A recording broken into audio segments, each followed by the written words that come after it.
Bonjour à tous, on m'a confié une culasse de Norton Commando 850 MK3 pour refaire l'étanchéité des soupapes. Donc on va faire ça ensemble, je vais vous montrer comment on fait. Donc maintenant, si vous aimez mes vidéos, n'hésitez pas à vous abonner, à liker, à commenter, c'est très important pour moi. Alors maintenant, regardez la vidéo.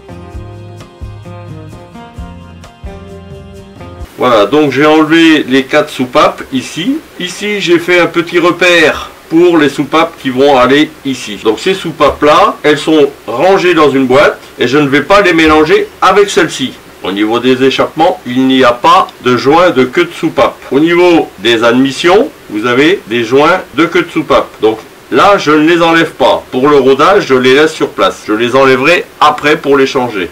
Ensuite, sous les ressorts, vous avez des rondelles. Ce sont des rondelles d'amortisseur. Alors je rappelle, j'avais des fuites au niveau des soupapes d'admission, c'est-à-dire les grandes soupapes qui sont là.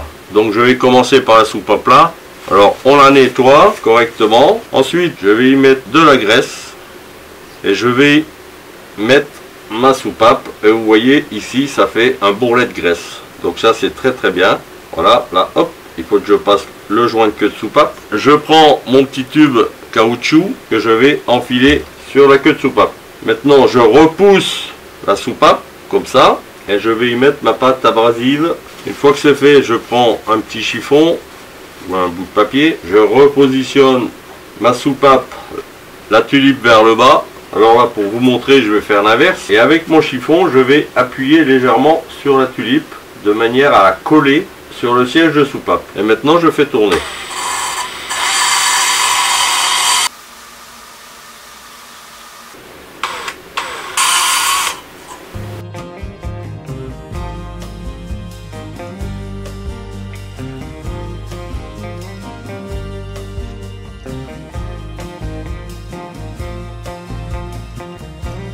Voilà, là on voit bien que ça a été rodé. Comparé à celle-ci, c'est tout à fait différent. Voilà, donc j'ai bien nettoyé la soupape, j'ai bien nettoyé le siège de soupape et maintenant je vais faire un test d'étanchéité. Alors il faut vraiment que ce soit impeccable, donc je mets un petit peu de graisse, je positionne ma soupape. Voilà, je la tiens pour pas qu'elle retombe bien entendu. Alors je nettoie bien, je sèche, je la tiens et je vais mettre de l'essence ici.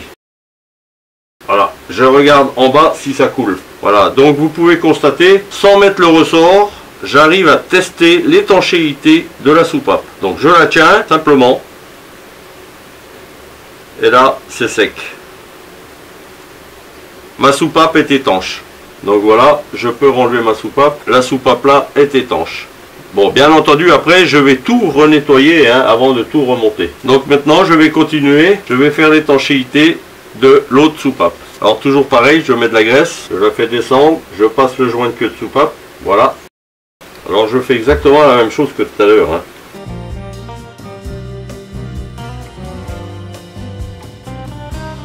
Maintenant je mets la tulipe vers le bas et je commence à tourner doucement. J'ai terminé le rodage de l'autre soupape, donc je vais la tester. Alors comme tout à l'heure, je l'ai bien nettoyé. Donc je tiens la soupape et je vais verser de l'essence ici pour voir si ça coule.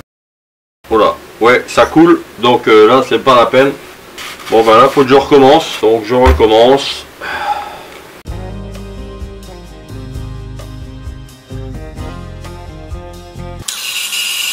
Voilà, de nouveau un test.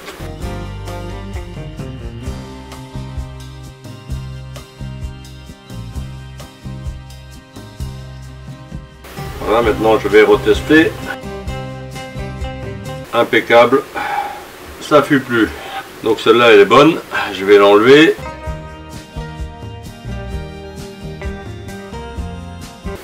On va tester celle-là.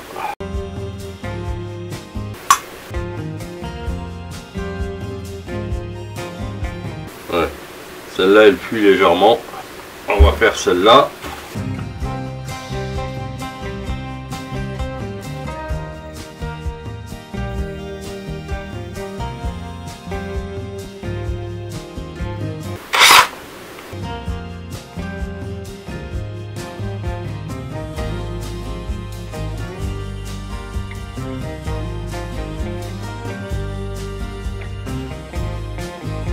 Une fois le contrôle d'étanchéité des 4 soupapes terminé, je les démonte et je vais les marquer pour ne pas les mélanger.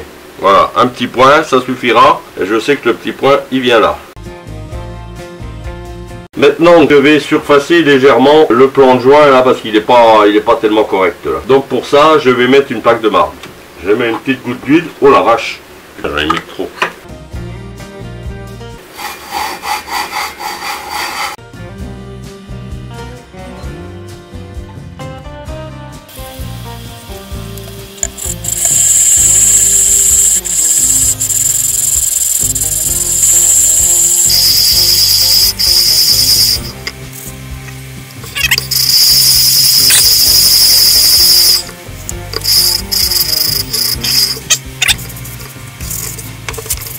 Je pourrais pas avoir le plan de joint mieux que ça. Là je commence à attaquer les cales. Voilà, maintenant que j'ai terminé ça, je vais passer la culasse à la fontaine. Voilà la culasse de retour de la fontaine. Donc maintenant elle est impeccable. Alors maintenant je vais remonter les soupapes échappement. Il ne faut pas que je me trompe, celles que j'ai marquées ici vont de ce côté-là. Alors comme je ne sais pas dans combien de temps la culasse va être remontée, je vais mettre de la graisse. Normalement on met de l'huile, mais là je vais mettre de la graisse parce que si elle reste 6 mois, 1 an ou 2 ans comme ça, c'est pour éviter qu'elle ne rouille. Donc voilà, je mets un petit peu de graisse partout.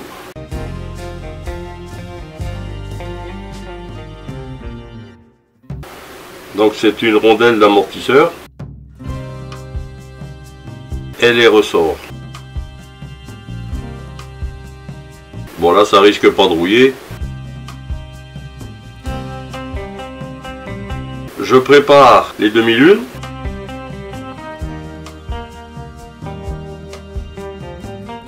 Alors voilà pour la vidéo. Alors les demi-lunes ont un sens bien entendu, hein. Donc le plus épais vers le haut.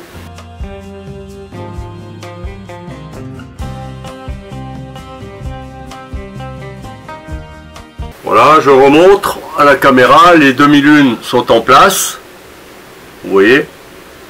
Donc maintenant il me suffit tout simplement de desserrer le serre-joint.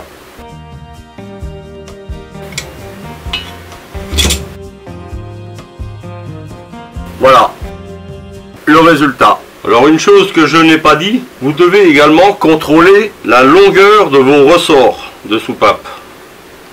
Alors je vais les mettre en description, le contrôle de la longueur du ressort.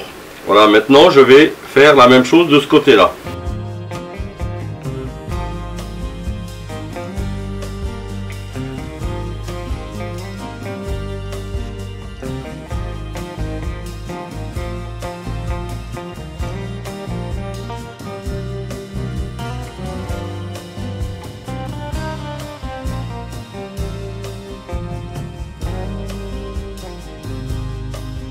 Et voilà.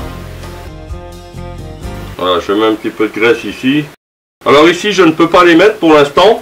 Pourquoi? Parce que je n'ai pas les joints de queue de soupape. Donc je les mettrai plus tard.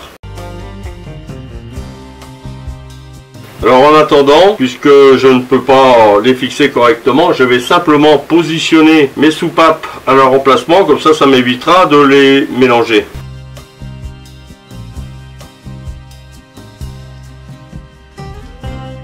Pour éviter qu'elle ne tombe, je vais prendre mes vieux joints de queue de soupape que je vais enfiler tout simplement comme ça. C'est simplement pour les tenir. Maintenant, j'ai les axes de culbuteur avec les culbuteurs ici. Bon, les axes sont neufs.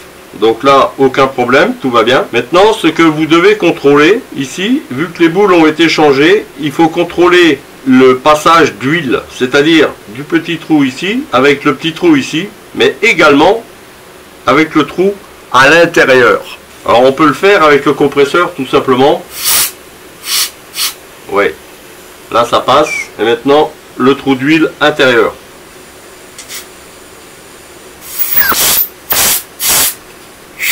Ah, si, c'est bon. C'est bon. Le trou d'huile ici à l'intérieur est correct. Donc maintenant on peut remonter. Donc je vais contrôler les 4 culbuteurs comme ça. Alors bien entendu, les culbuteurs sont marqués. Il ne faut pas les mélanger.